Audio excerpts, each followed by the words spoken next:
new series called, it's self-care tarot. I'm trying to make it on Fridays, happen every Friday, but this particular week has been a little bit rough.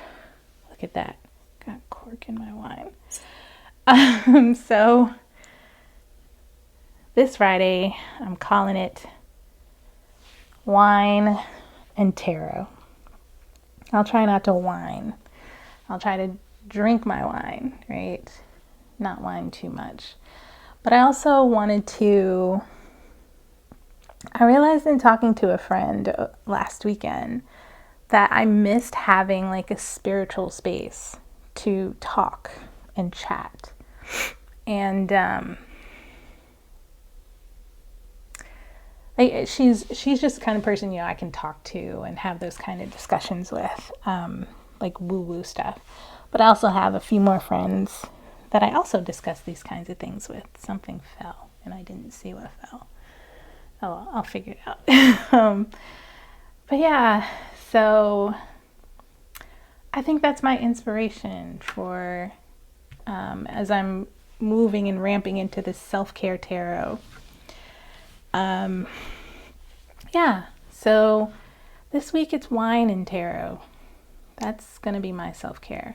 You can do grape juice, you can do orange juice, you can join me. I've also got a little plate here of dates and chocolate. And, you know, make yourself at home.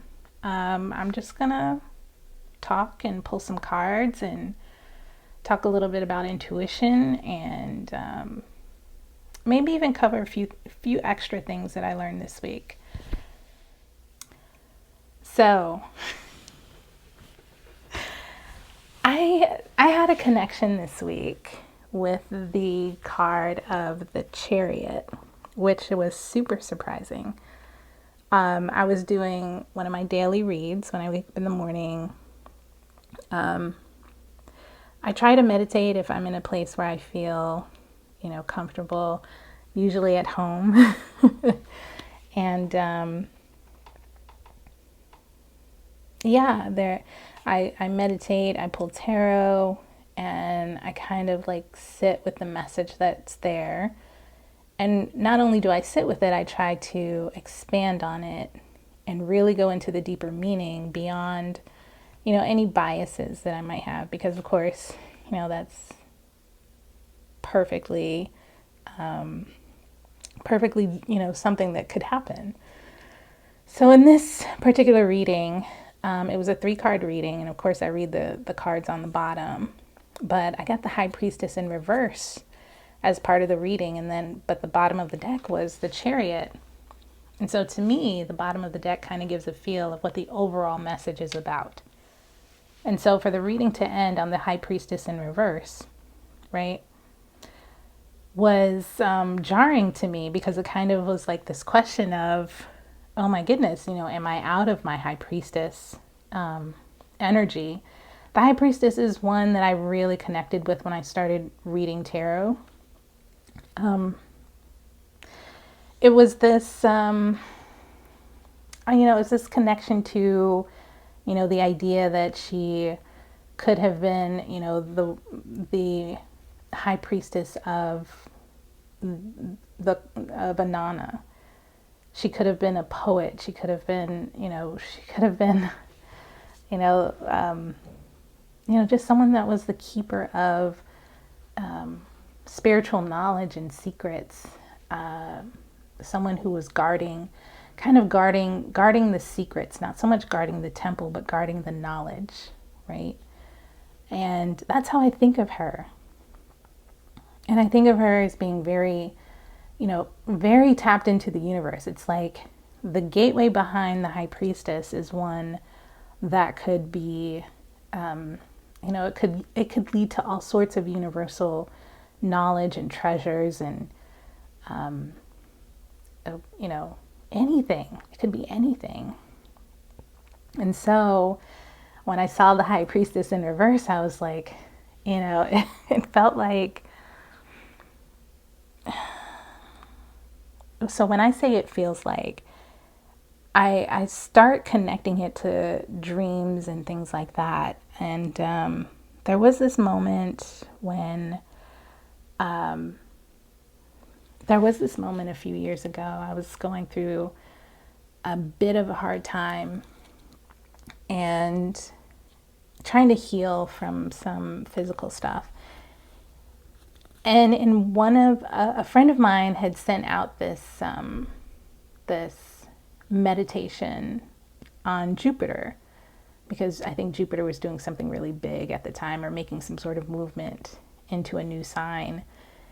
And so I did the meditation. And for me, being tapped in, being someone who's a healer, being an intuitive, being, someone who has that psychic connection, it was, I have a lot of connection to the visuals of my meditations, and listening to what my body is telling me through visual, through words or feelings or instinct, that kind of thing. But as I was doing this meditation, I was basically just like blasted out into the far reaches of the universe. And it was so glorious because I didn't have to deal with like stuff on earth. Like, I was completely in this energy of just soaking up all this universal knowledge. I was just soaking up all the information, like from everywhere that I could just soak it from, because I was just in this, hanging around in this starry kind of a void, but it was gorgeous to me. So I kind of hung out there, and even though I'd come back out of the meditation, I still felt the connection to just being out in that the far reaches of space that I could get to in this meditation. And I went on about my days feeling that way, and there was just this knowing that it wasn't that nothing could touch me or anything like that, but there was just this connection of like, whew, like there was an understanding that there was something else that I was connected to that wasn't dependent on anything that, had to cross my path that day or had to happen to me that day or anything like that. So what ended up happening,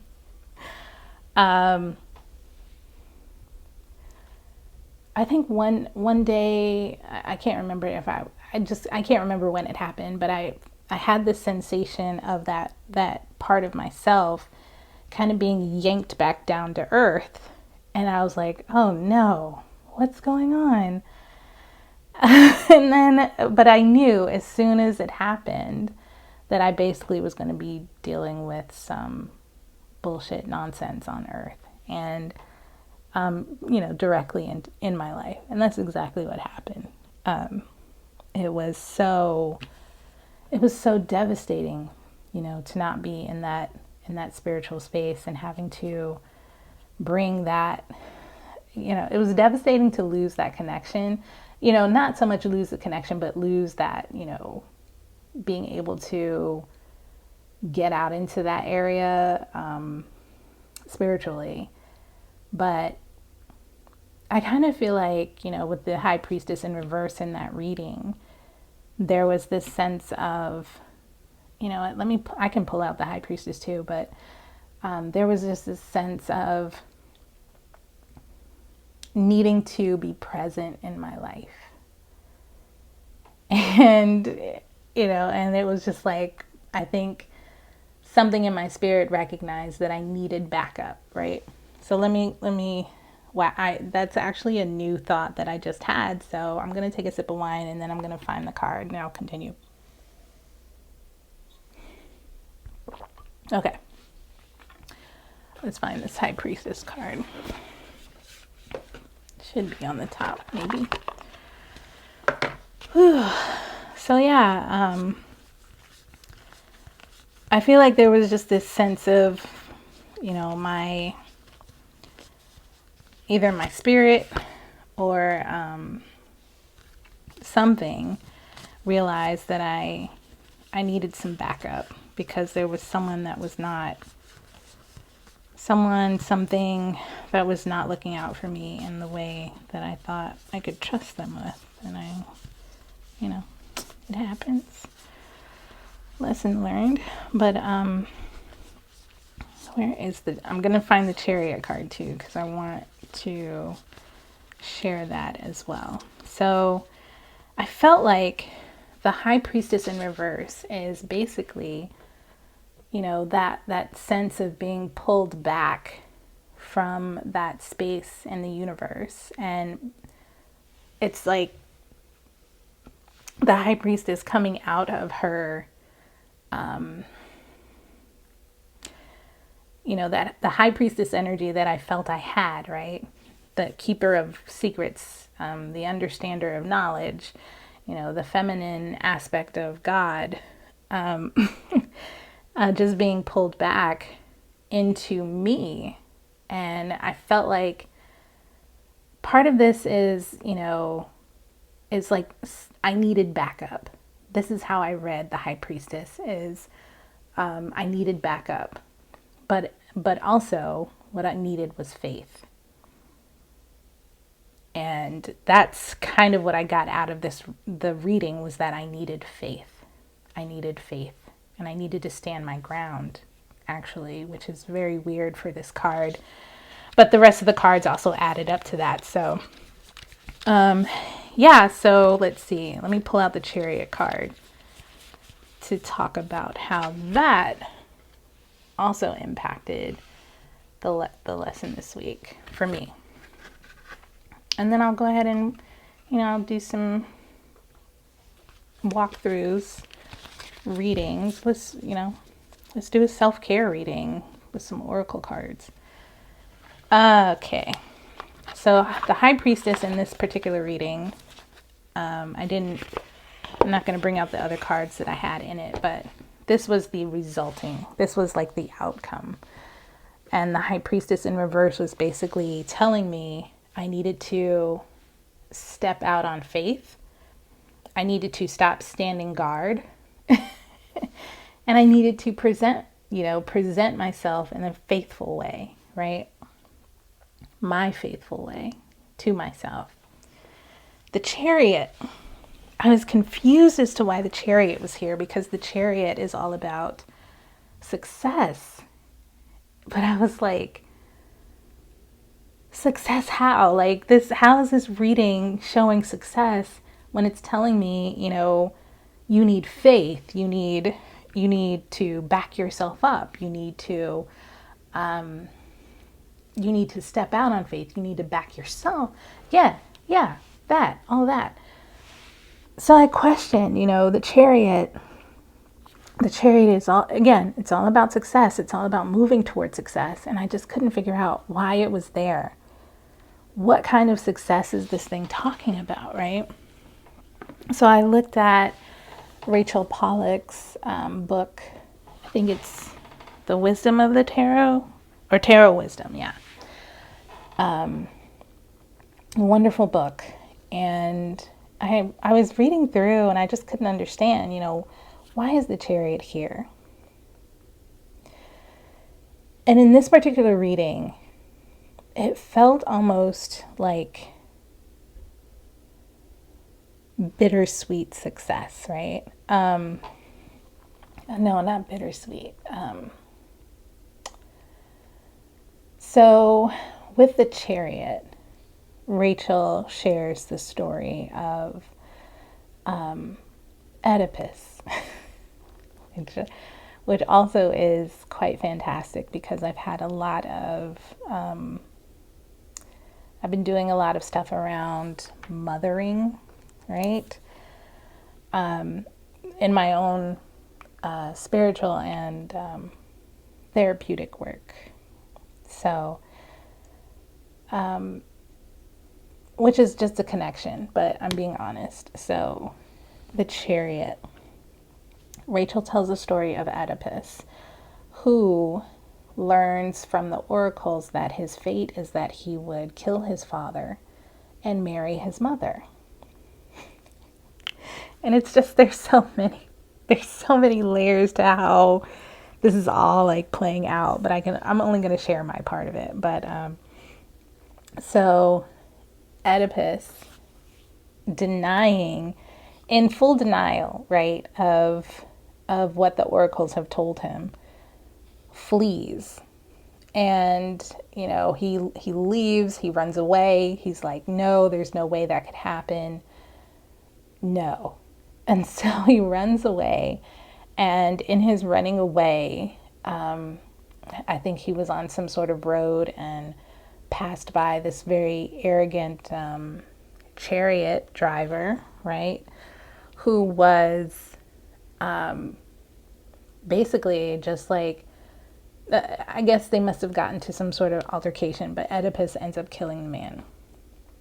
And he continues on, like he flees from that and continues on until he gets to the city of Thebes. And in Thebes, Thebes is at the moment overrun by a sphinx, a half snake, half woman, who is residing in the town square, terrorizing Thebes, and basically is like eating people up because, you know, and won't leave until her riddle is answered. And so the city's been overrun. The people start begging Oedipus, who's just arrived into town, to kill the Sphinx. And so Oedipus is like, well, you know, let me see if I can answer her riddle. And the riddle is, what walks on 4 legs in the morning, 2 legs in the day, and 3 legs in the evening? And Oedipus responds, man. He crawls as a baby, he walks on 2 legs as an adult, and he uses a cane in old age. And upon hearing this, and, you know, on top of that, like, upon hearing this, the Sphinx is so enraged that she basically, I think she like blows up or sets herself on fire or something. I can't remember. But so the people are like, well, you know, our king fled the city to go find help, but he hasn't come back. We're just going to assume he's dead. And because you saved Thebes, we're going to make you king of Thebes. And so Oedipus, I guess, accepted.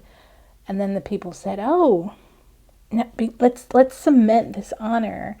And you just go ahead and marry the queen of Thebes now that she has no husband. So the punchline is, if you haven't put the whole thing together, is that the man that Oedipus kills on his way there is the king of Thebes, and is also Oedipus's father, which makes the queen of Thebes his mother. And so, in rushing away from our fate, we run right into it, right? So it's just kind of like all kind of circling back together when I include,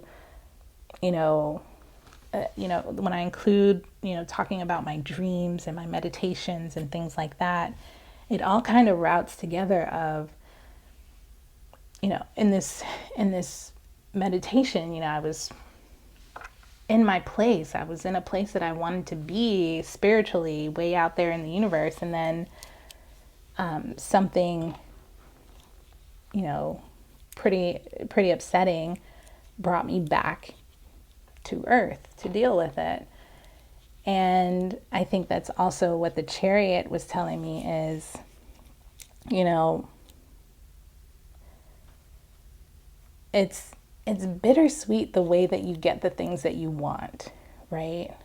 It's bittersweet because you had to lose things in the process, and you also had to accept that they came in different ways.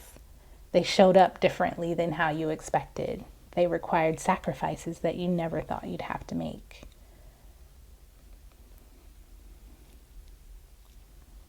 And that's pretty much what I've been sitting with, you know?